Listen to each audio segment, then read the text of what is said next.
When you were playing that record, what were you thinking?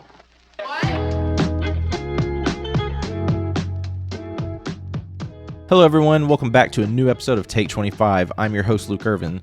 If you are new here, Take 25 is where I have conversations with other creatives, whether they be filmmakers, musicians, entrepreneurs, and we all have one thing in common. We're all connected to Arkansas in some way, whether that means we're born and raised here or we relocate here because of the projects that we're working on.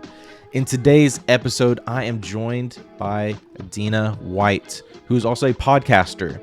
She's running a PR company called Blackbelt Media, and she has a podcast called Blackbelt Voices. We dive deep into her story where we learn about growing up, what kind of creative things she was into, what led her into PR, and what led her to start this podcast. If you are an aspiring content creator or podcaster, I think you're really going to enjoy this episode. There are a lot of nuggets sprinkled throughout, and we'll talk about more of those a little bit at the end. But don't want to delay you any further, so without further ado, I hope you enjoy this conversation with myself and Adena. All right. Well, thank you so much for joining me today. So I like to start off kind of at the beginning, because the one thing on this show that kind of connects everyone is from Arkansas in some way. So I'm curious, are you from Arkansas originally, or did you relocate here? No, I'm from here, Central. In fact, like I've lived in the same, 40-mile radius my entire life. Oh, I wow. grew up in Conway County in a small country town called Center Ridge. Mm-hmm.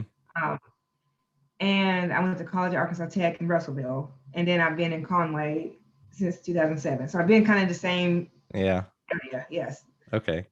Yeah, I'm it's weird because, like, as the host, like, I'm not from Arkansas originally. I relocated here when I was a kid, but my parents, or at least my mom, is from here. My dad's not from Arkansas, but both my parents had so much family here, they just relocated. And then because I was born in Texas, so about the time I was getting ready for kindergarten, it was like, where do we want to kind of do the school thing and raise? And grandparents were already here, so I grew up in South Arkansas. And then, but my parents went to college here. They went to CBC.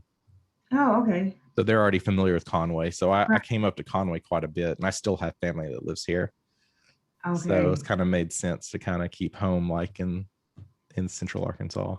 Oh yeah, I feel like a lot of people have that story in Conway. Like, well, you didn't go to school. Well, you went to school here, you said? No, I went to so most of my school was in Hope. Okay. And then I was one of those where I kind of just didn't plan everything to the best of my ability after high school, because originally I had gotten into UCA, but it wasn't on a full ride or anything. And so I just didn't approach the financial side of it probably the smartest way.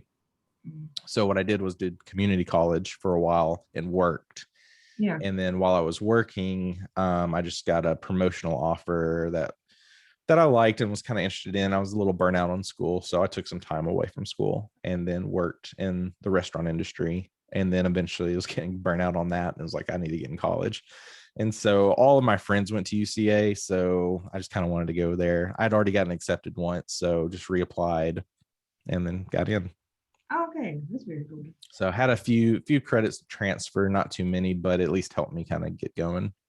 Mm-hmm. Yeah. Yeah. So growing up, were you doing any creative projects? Curious on that. How, were you super creative growing up? And this could be pre-college. Were you very entrepreneurial growing up? Not entrepreneurial. Like I'm surprised I went that route later on, because it wasn't until my 30s that I even thought about that. But but growing up, I've always liked to read, and it's hard for me, even now, it's hard for me to call myself a creative, because I think of people who are great musicians and artists. And even though writing is creative, for some reason, I just see me as like, I write for my job, So it's kind of, sometimes even that label now, it's hard for me to accept it, but I need to just embrace it. Like having a podcast and writing, that's creative. But so growing up, I like to read and write. We had a creative writing course, and not a course, but whatever you call them in elementary school, when you have like reading, writing, arithmetic, I guess, in class, just normal class. So I always enjoyed when we got to free write little stories, and then we read them in front of the class. And so one time I was like cracking myself up on some story I wrote. So I always like that sort of thing. And just so really just nerdy stuff like that I was always a fan of. But I guess I didn't consider myself creative back then because I'm like, oh, I don't draw like this person, and I don't, I play the piano with one hand, one finger in my ear, but I never considered that creative. But yeah, I did always like dabbling in that sort of thing, reading books. I was always fascinated. When I went into PR, I went into it because I thought that's how you wrote advertising jingles and stuff like that. So, I mean, that's more advertising, of course. But once I got into PR, I realized there was a lot of writing involved with this, and you can use this to change people's behaviors and ideas. So that made me want to get into it more. But it started with a soap opera character actually. But when I looked into it, I was like, oh, okay, that's like advertising and stuff. So I always had that creative leaning, I guess you could say. Gotcha. Very similar. Yeah, I was one that want to try to just try everything. Yeah. I was weird when it came to writing. Like I didn't get into writing until college. English was like, for me, it was like the worst subject growing up. I was more math and science. And we had some cool computer stuff growing up. And that's where my dad's really into computers. So that's kind of what kind of pushed me towards that. That's really cool. So you mentioned PR and advertising a lot. Are you a fan of Mad Men? Have you seen the series? After it had gone off the air, like I watched the whole thing, like after people had gotten done talking about it. That's how I do most shows. I'm always very late. Yeah. But I did finish the entire series. It was interesting. Yeah. That's like my favorite series. Yeah. I didn't watch it again. Yeah, it was like that and Breaking Bad. I didn't get into those until they were both at least 4 or 5 seasons in, and there was already a fan base, and just to hear the chatter, and I was like, okay, I need to check this out.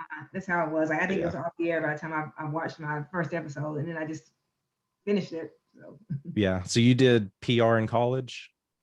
Yes. At Tech, PR was under the journalism department, so I was journalism with an emphasis in PR, and then I double majored in speech communication, which is less about talking and more about like theory and a lot of papers that we had to write and stuff based on theory.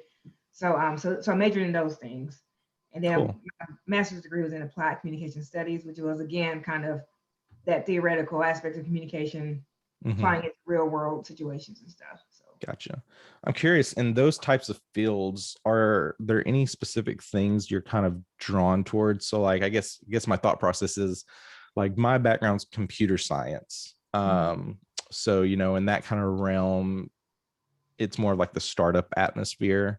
And that was really big when I was in college when I was basically like right when I started college is when Facebook came out, and then you start getting Twitter, and then you start getting this startup vibe. So, I was taking as much time as I could to travel to visit other startups and entrepreneur minded people and kind of figure out what they were doing. So in your field, what do you kind of navigate towards? Was there anything big going on during the time?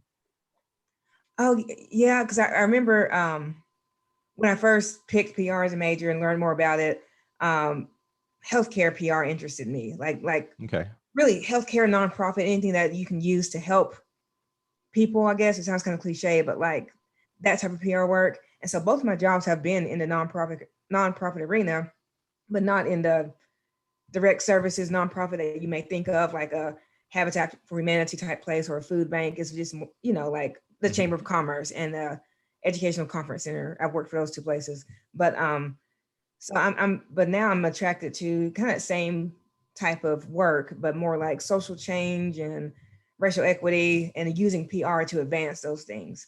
So I feel like for me, PR has become a means to an end. So it's like that's how I can help with those things I care about, like using PR to help further the work of these policymakers and activists who know this stuff that I don't know. So, but just using PR to help further those mission-based type things. Gotcha. That's interesting. PR is something I've dived into here and there, and I think most of it is just through my experience in startups and trying to like do my own startups and realizing like I need to understand the marketing and the PR side of things, because typically products, either building a product for a business or building a product just for general consumers, and figuring out how to communicate there. That's always been a struggle. Mm-hmm. That's the hardest part of trying to be an indie dev, is you got to understand all of that stuff as All well. right. Yeah. Yeah. And for me, I'm having to understand the computer science part of things, like trying to, like setting up domains, which wasn't that difficult, but like now trying to make sure my email aliases all connect, so I'm kind of like you in the other way, like I have to be my own IT. Yeah. Not used Have you looked into any of the programs UCA has launched in terms of like trying to basically get everyone together in one building and figure out how to like work together on these things? Oh, okay. I haven't. I don't know if it's still going on. The initial approach they wanted to do was basically business majors and computer science. Mm-hmm. Because on the computer science side, you could think of a cool product, you could write the code, build it, but you may not necessarily know how to sell it or turn it into a business. Whereas vice versa, a business person will, like, they may have the idea for the product, but they may not know how to code it. So the goal Right. was like, it's so funny too, because you wouldn't think it, but I don't know. It's just generally, the classic computer science type person is usually just like, I just want to be left alone. Just let me sit, Mhm. write code, tell me what to do, I'll do it. And so we're trying to break them out of their shells. Right. Like, you got to know how to talk to one another. If you want to, especially if you want to get in a startup, because the startup atmosphere is like, we're going to sit in a room together, we're going to whiteboard this, we're going to have to communicate, because you're all on the same mission. Oh, right. Yeah. That's so we true. need to follow up to see if they're still doing that. That's a good idea. Because yeah, this is something, they didn't launch this until right after I graduated, but I know I met with a few professors regarding this, because at the time, like, I'd already been building a few apps, so like, they knew what I was doing. So Mm-hmm. I think they saw that as a big approach of like, okay, this is cool, we need to have this in Conway. Oh, yeah. Yeah. So cool, we can jump forward a little bit. So where did the idea for your business come from, because it started as a blog, right? Yes. And it was it was after the 2016 election, so 2017. And there are a lot of people who were wanting to do more. Like you saw a lot of different efforts come forward to kind of just help make things better for people. So something I noticed was that I felt like Black Southerners were kind of left out of the conversation during the 2016 election. So whether it was people on the right using Chicago as a dog whistle for, Black people, or people on the left lamenting that Trump was elected because the South elected him. They're like, throw the whole South away, they elected Trump, without considering that there's Black people who live in the South who did not vote for him in overwhelming numbers. So so I just felt like Black Southerners were often left out. And that kind of, I felt that way for a while, but that just kind of solidified it. So I'm like, I need to just make a place for Black Southerners to be centered. Mm-hmm. And so, of course, my first thought was a blog, because my background is in writing. Mm-hmm. And then I was just trying to think of a name for a while. I came across, Blackbelt being the place in the South where the soil was rich and dark and fertile ground for growing crops, mostly in Alabama and Mississippi. But then it has a double meaning, because it's a crescent type. Actually, it's across the South that stretches from like Texas to Virginia or somewhere. Like it's like over across the South. And it became to mean where Black people live in large numbers, because of course when they were enslaved, they worked those fields and then they continued to live there after emancipation. So it had a double meaning, meaning Black people live there. So so I used that name, and then I wrote my first blog post, I guess in 2018, or this was 2017 with the idea.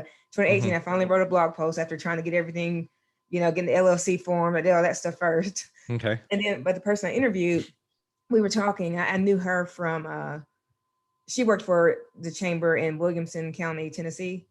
And our chambers had networked at one point to try to like learn from each other. Mm-hmm. So she and I were paired up because we were both in communication.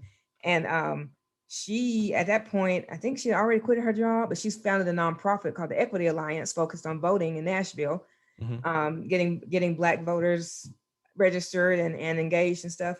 So I wanted to talk to her about the work she was doing after the election, because she like other people were inspired to do more. So but on the phone or on the Zoom call, whatever, she started crying, talking about her mom. It was very emotional, and I was like, man, this would be great audio. I said, but I'm not a podcaster. I don't talk. I just I just write. So I just kind of buried it. And then I told several people about the idea, getting buy-in from different people, different communications folks in the area, like Black PR folks I knew who may want to write for the blog and all this stuff. And someone I told about it, we were having coffee, and she had been following up on Blackbelt to, Kara Wilkins to see if I was going to do anything with it. I'm like, oh yeah, I'm working on it. So anyway, we were having coffee in Conway, and she said, she was talking about Beyonce or Jay-Z, and she was very engaged, and she's very lively. And I was like, would you like to co-host Blackbelt if it became a podcast? And she was like, oh yeah, sure. So that was easy. And then so after that, my sister, Katrina Dupin, she has a background in as a TV producer. And so she also knew about Blackbelt. So we were on the phone talking about, our hopes and dreams for the future and what we wanted to do. And then I said, if Blackbelt became a podcast, would you want to, produce it and stuff and do the audio editing? And she was like, oh yeah. So she was on board. And her husband, my brother-in-law, he helped write the theme music. A friend of mine who we worked together for, I don't know, 13, 14 years now. She's a graphic designer, Kira Darling. She whipped up our logo. So I told her my vision for the logo. She made it happen. My brother-in-law, Prentice Dupins Jr., I told him the vision for the music. He made it happen. And so we launched our first episode in September of 2019. So that's how it came about. And then in January of 2020, we were featured on Apple in their new and noteworthy section as a new podcast. So that got a lot more eyeballs on it. And then fast forward to the summer of last year during the protests after the murder of George Floyd and Breonna Taylor, they reached back out, Apple did, saying, we were on our break between seasons. And they said, we have a new episode that's coming out. We'd love to feature you again to get a regional perspective on what's happening in our country. And then we were like, yeah, we have one that we actually just finished. So they promoted us again on their homepage in different categories, like a Juneteenth category, and then a Black Lives Matter, and then Black History Matters. And then from there, Vanity Fair featured us on a list of podcasts to teach you about Black history. And we're like, oh my gosh, that's a heavy thing. Because we had a few episodes on history. We were kind of like, oh man, that seems intense. So that was exciting. And then a few months later, Oprah's magazine featured us as like one of the 15 podcasts to make you smarter or more educated or something like that. And so that was really exciting. So I felt like we had some fast growth there for a while with a lot of people watching. And so I wasn't expecting it to happen like within a year of it coming out, all of that attention. So now it's just kind of trying to keep it up, keep the momentum going, and continue to have great guests on there. So. Yeah, that's incredible. I want to rewind just a little bit. Yeah. So you launched the podcast in 2019, correct? Yes. But prior to that, you were still blogging, right? Yeah, it was. I was very sporadic with it. So I did that one story with the friend I was telling you about. I did a couple of more. One around Memorial Day about the Freedom and Justice Museum in Montgomery. It's also known as the Lynching Museum. So we went there during Memorial Day weekend. So I wrote about that. I wrote about I think Faulkner County had a record number of Black people running for office. So I wrote about them. And so I really only did a few, but like it was still trying to be a blog. But the hope is that eventually it is a blog, like for people to contribute to.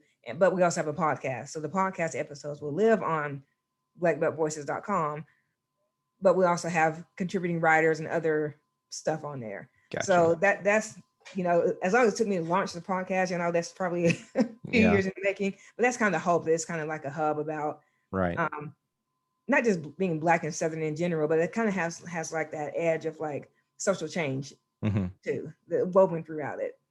Gotcha. I want to shift that direction a little bit to kind of go into more of an educational approach, more so thinking about listeners that may be looking to do these kind of things. Yeah. Like what were challenges?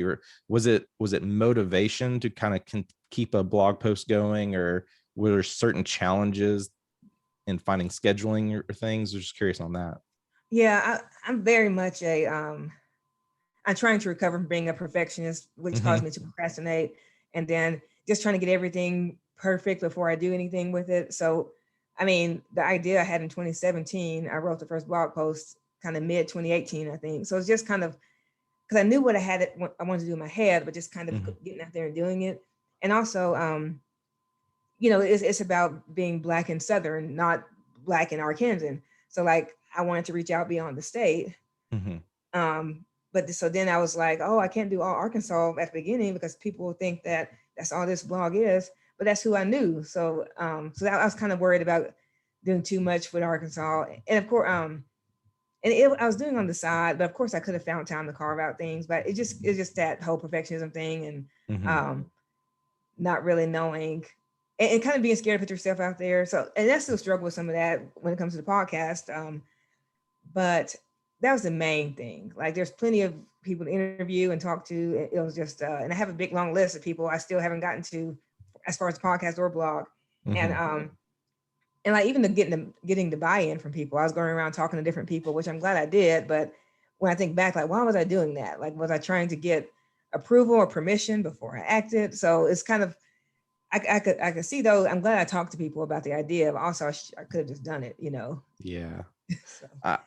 Same boat here. Yeah. I sit on so many ideas for a long time, and because I get in that perfectionist state of, what's the right way to approach it and go about it. And I'm a list person, so I want to list it out of like, you need to do this.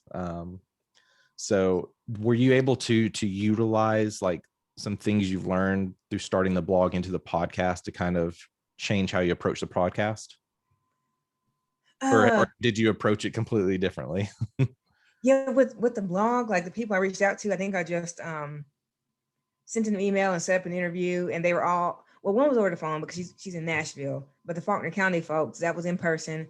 So I went and I took pictures of them and I wrote the article. I think one thing I got better at was asking for help because, with the podcast, I spent a lot of time trying to figure out, okay, how am I going to learn to edit this audio? And what do I need to do to edit the audio? And what do I need to do to do this? And then really my sister helped out a lot because she knew that stuff already. So there was no learning curve for her. So really just getting help was a big deal. And even as the co-host, like there's no way I was going to launch a podcast on my own, but having a co-host kind of helped get it moving. So I think I asked for help, which is something I did differently. And as far as the blog, I want contributing writers on the site, but I want to be able to pay them because I want it to be equitable, not talk about all these big ideas like equity and justice, but then not pay people. So that's something I still haven't done yet, but eventually I want to get to a point where we can pay writers to write on the site. So yeah, I guess the main thing is asking for help. I'm working on getting systems in place. Like our first 2 seasons of the podcast, I would send an email. Well, first I would, send an email. And if they want to be on the show, we'll set up a time using Calendly or something like that. And then I'll follow up with an email, with the Squadcast link, which was kind of like a Zoom recording and a guest release form. And then I'll write some questions. But now I'm trying to, with this coming up season, I want to streamline some of that. Like maybe having a web page for the guest intake form where they can just fill out a questionnaire rather than a lot of back and forth. So there's little ways I'm trying to create better systems so that I won't spend so much time on the admin side. Yeah, I've got to do the same for myself, because working and then doing this and having a family, time is stretching so much time. So that's the approach I've been considering. Is I have a domain for my podcast. I just haven't put up a web page or anything. So I've been considering, I just want to do like a Squarespace form or like a Google form and just allow people just, kind of link it to a Calendly or something like that. Yeah, I like that. Going back with a lot of this press that was promoting, did all of this reach out to you? Did you reach out to anyone during that time? They all reached out to you? Yes. Well, the only thing I reached out was the Apple thing, like back in January of 2020. Okay. There was another podcast I like to listen to called Side Hustle Pro, and she talks about, of course, side hustles. And she was talking about how she let herself feel defeated or feel sad because Apple didn't include her podcast on the list of best business podcasts or something on their page. And she was like, And then I thought I didn't even ask him to do that. So I was like, oh, you can ask for that? So then I just kind of went on LinkedIn and searched for like Apple's PR person or for the podcast. And then I found this one person who had just gotten the job. So I found his email address, maybe somewhere else on the internet. And then I wrote him saying, congrats on your new job. I want to see if my podcast can be featured during Black History Month, because this was January. And then he wrote back saying, oh, I'm going to forward you to the person over a podcast promotion or whatever. And her name was Stacy. And then so he connected me with her, and she had said something that she actually came across the podcast on like a train ride or something, and she wanted to learn more about it. So she was glad that he sent her that email. And then next thing I knew, we were promoted in the new and noteworthy category before February, not even in the Black History Month, just new and noteworthy.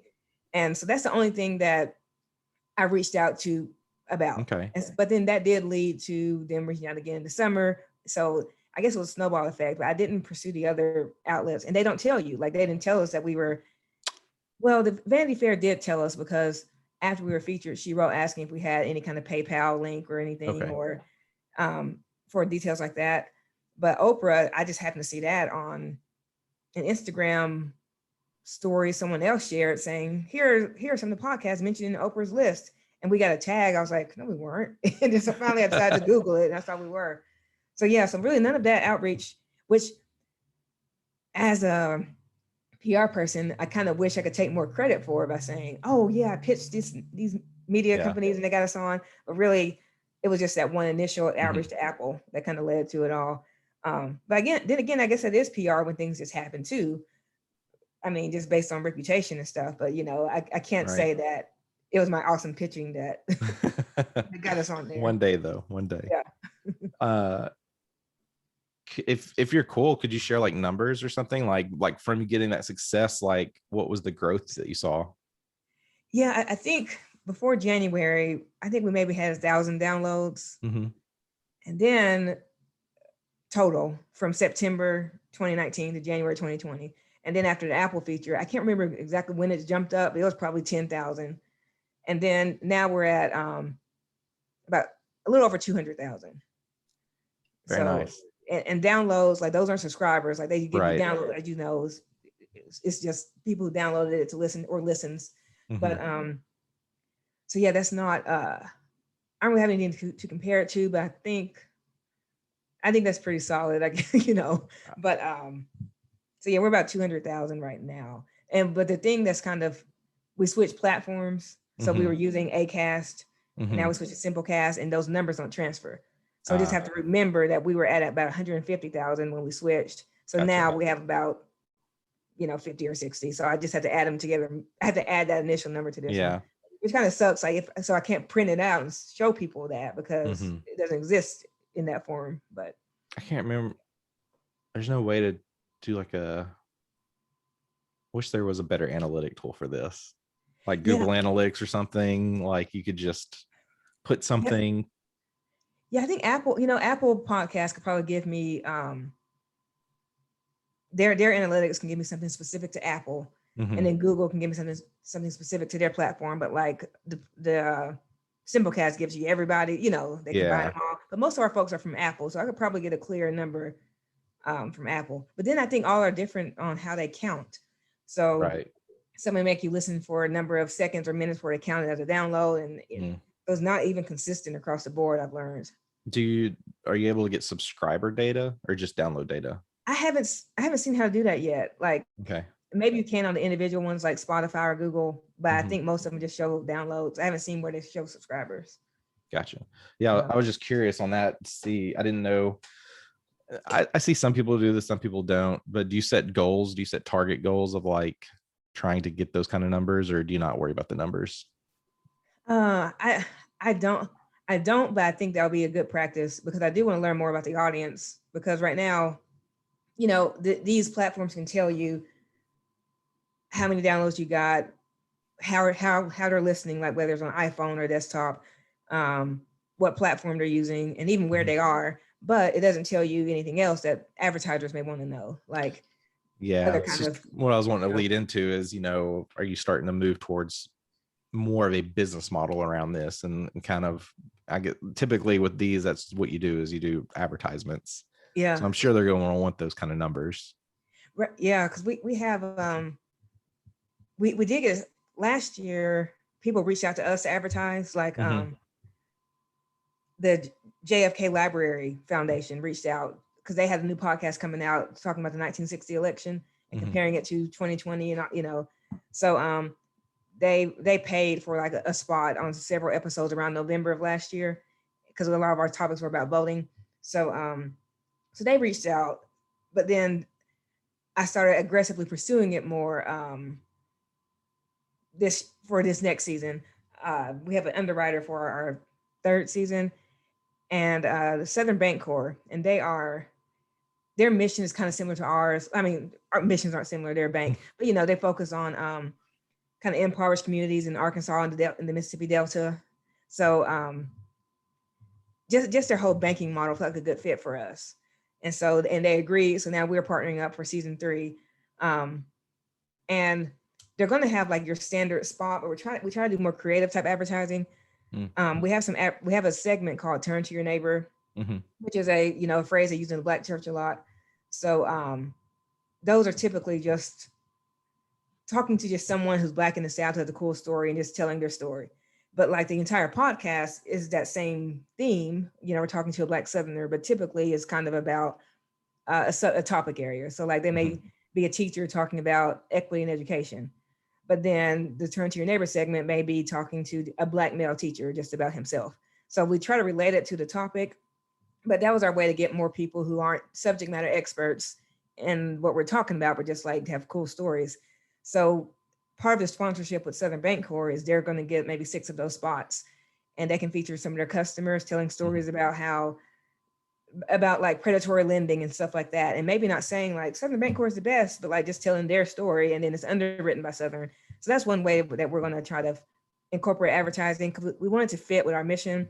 And that's not to say that I will turn down, Bombas socks or Tide or whoever wants to be on there. But we're trying to keep it focused on people who are aligned with the mission of Black Belt. Right. Or companies. Yeah. That's cool.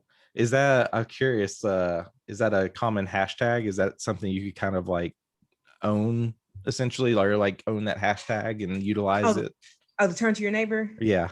Oh, not yet, because it's so it's so common. We just wanted to connect with people, like, oh, that's what people say, like, but we don't own any of that. I did try to I am trying to own storytelling for social change, things, and then trying to get our logo trademarked and things. Yeah. But to Turn to Your Neighbor, I guess that is, we also use call and response, which is, another thing they do in the Black church. So at the end, our lightning round is called call and response versus a lightning round. So we try to incorporate those little elements throughout, because even though it's not a religious podcast, the Black church is very central to a lot of African American culture. So we use those little phrases and stuff throughout. Yeah, I like that, because that's so cool, because you can make that into micro content, right? Oh yes. Those could be Instagram stories. If you just want a segment of the podcast, if you want to hear the full story, then promote the podcast to that. Yeah, that's we want to do more of that too, like just getting better snippets and stuff out there. Because that's something else that I've been dragging my feet on. Like even the social media content is always like, everything feels so daunting. Like, oh my gosh, I gotta do all this before. With the show, but just having a better system in place. Like when an episode comes out, here's what we do. I think I want to get better at that this next season. Yeah, that's a huge goal for me. Again, like I mentioned, kind of getting the branding side for myself down a little bit tighter, and then can kind of take that and hopefully it'll make it a little bit easier to do things. Yeah. Cool. A few more questions I've got on top of my mind.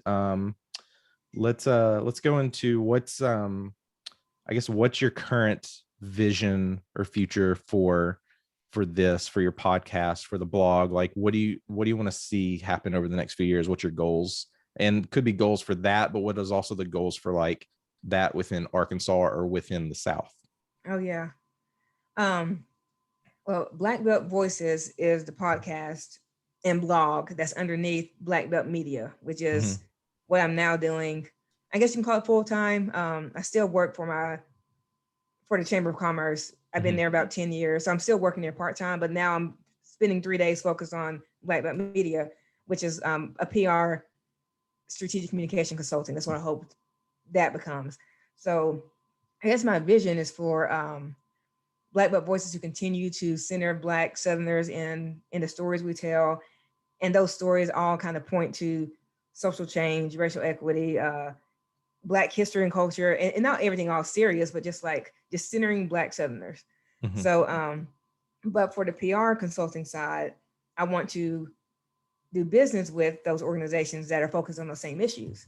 They don't have to be Black led, but they are companies and foundations and nonprofits that are focused on those topics that we talk about. So I want those two to kind of blend together. So basically, it's a PR firm with a podcast. So, which a lot of people are doing more podcasting now with their companies and stuff. So, but unlike us, I think they started with the firm and then they had the podcast. But I'm starting with the podcast and trying to build a company out of it. But so I think I just wanted to continue to grow and just be a resource about those important topics in the South.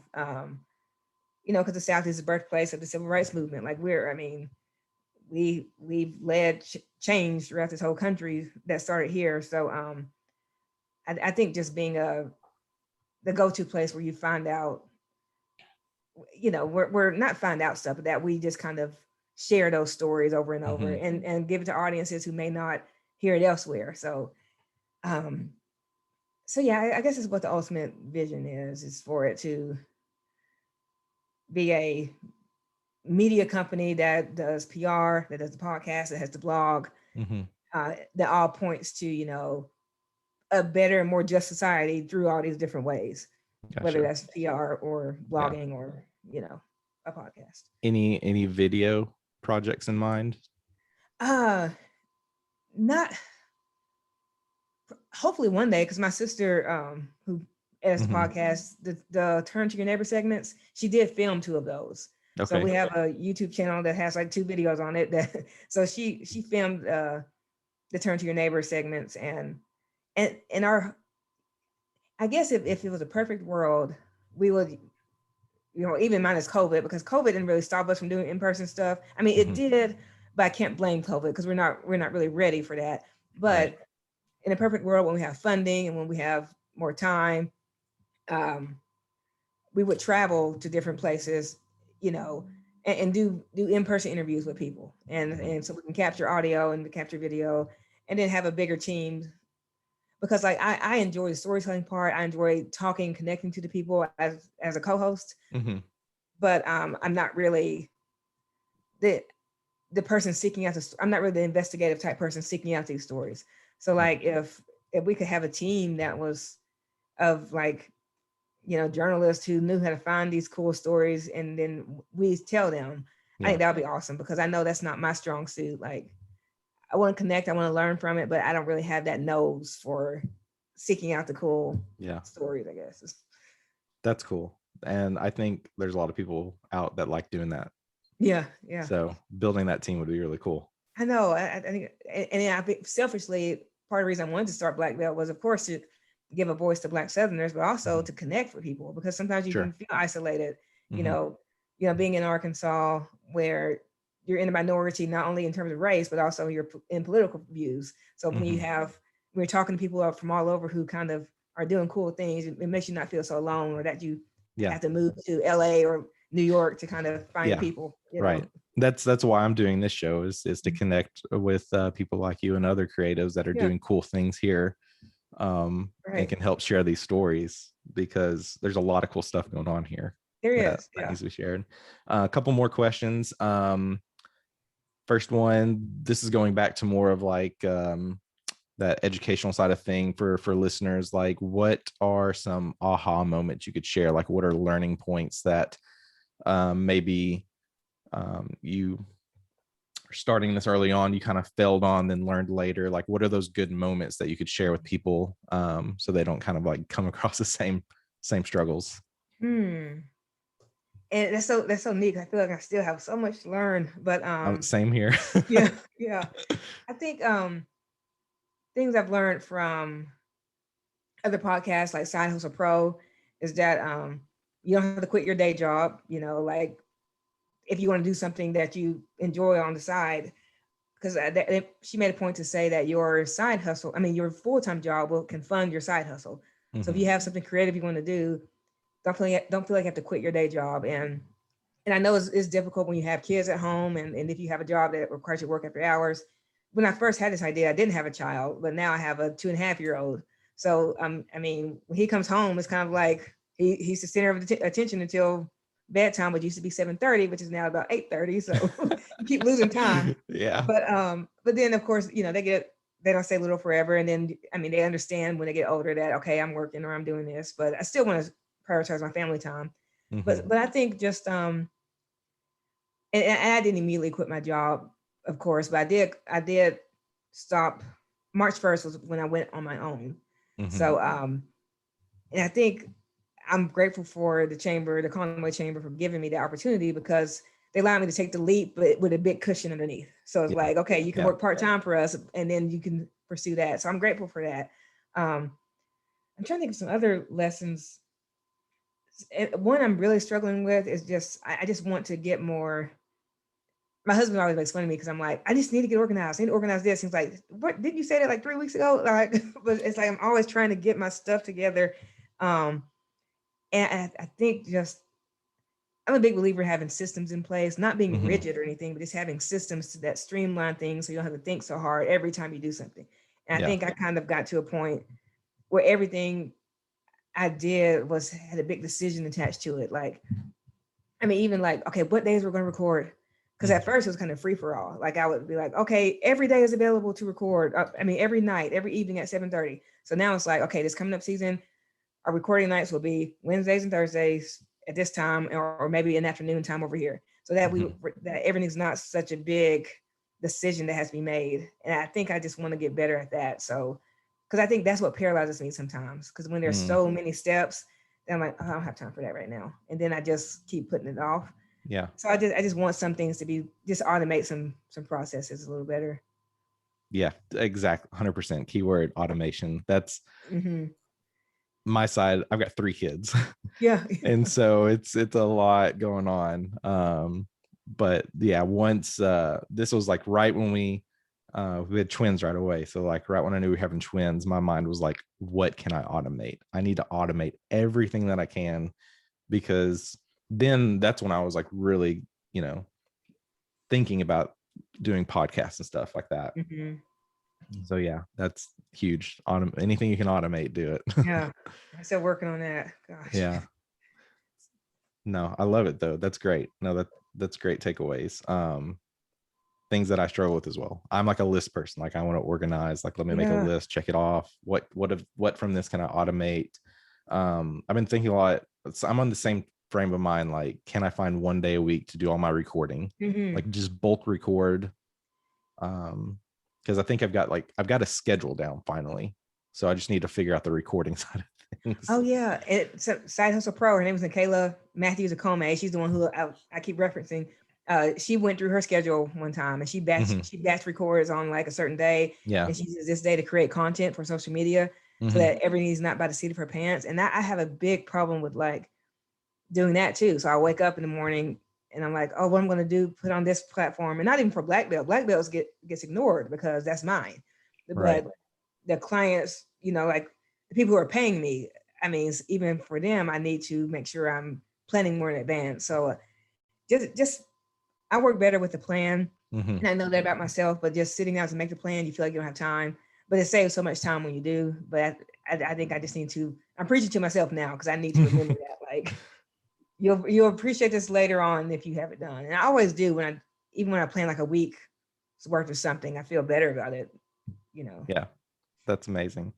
Well, thank you so much for taking the time today. Before we wrap this up, can you share when season 3 is officially coming out, and then where can people find you online? Okay. Season 3 will come out. I put it into the airwaves, so it needs to happen in September. We try to do a September launch, and then we end around late February, early March. So September of 2021 will be season 3 of the podcast. Our seasons are about 12 episodes long. We release them every other week. We try to. And you can find Blackbelt Voices online at Blackbelt Voices, wherever, Facebook, Instagram, Twitter, LinkedIn. And I'm Adena J on Twitter and Instagram. So, yeah. Awesome. Well, we'll be sure to link everything below. Okay. Thank you so much. This was fun. Thank you so much. All right. I hope everyone has enjoyed this episode. I hope you got a lot of insight into the process of starting a podcast and kind of growing it into a business. I think a lot of great nuggets were shared in this. I think some key takeaways are definitely, if you can form a team, definitely form a team. Form a team of supporters that can help take some of the burden off of your plate. Running a podcast is a lot of work. It's more work than people think about. So if you can build a team around it, it really helps. But definitely check out Blackbelt Voices. All of the links will be mentioned in the description below in the show notes. So be sure to subscribe to her channel so that way you can be prepared for season 3 when it comes out. And this way you can catch up on seasons 1 and 2. If you're new here, please consider subscribing to my channel. Trying to get episodes out every Tuesday or at least every other Tuesday as I can get guests on. So I do have some guests lined up later on, but yeah, I'm having a lot of fun. I believe this is episode 6, so still moving along.